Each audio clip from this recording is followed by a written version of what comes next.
get off the subject of China. Let's talk sitting around the table. All right. Come on, Joe, you can do better. We're going to talk about North Korea now. President Trump, you've met with North Korean leader Kim Jong-un 3 times. You've talked about your beautiful letters with him. You've touted the fact that there hasn't been a war or a long-range missile test. And yet North Korea recently rolled out its biggest ever intercontinental ballistic missile and continues to develop its nuclear arsenal. Do you see that as a betrayal of the relationship you forged? Just 30 seconds here because we need to get on to the next So when I met with Barack Obama, we sat in the White House right at the beginning, had a great conversation. It was supposed to be 15 minutes, and it was well over an hour.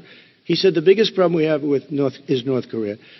He indicated we will be in a war with North Korea. Guess what?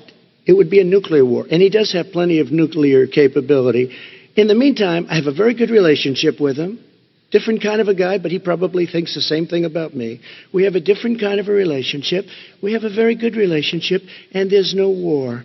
And, you know, about 2 months ago, he broke into a certain area. They said, oh, there's going to be trouble. I said, no, they're not, because he's not going to do that. And I was right. Look, instead of being in a war where millions of people, Seoul, you know, is 25 miles away, millions and millions, 32 million people in Seoul. Millions of people would be dead right now. President we Trump, don't have that's a war, 30 and seconds. I have a good Thank relationship. you. Vice President Biden, to you. North Korea conducted 4 nuclear tests under the Obama administration. Why do you think you would be able to rein in this persistent threat? Because I'd make it clear, which we were making clear to China, they had to be part of the deal. Because here's I made it clear as a spokesperson of the administration when I went to China, that they said, why are you moving your missile defense up so close? Why are you moving more forces here? Why are you continuing to do military maneuvers with South Korea? I said, because North Korea is a problem, and we're going to continue to do it so we can control them. We're going to make sure we can control them and make sure they cannot hurt us.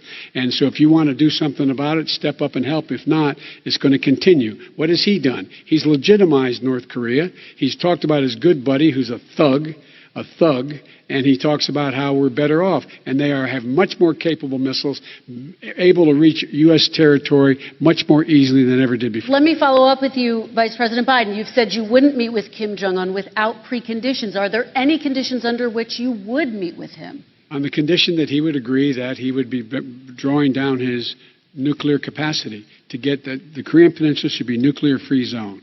All right, let's move on.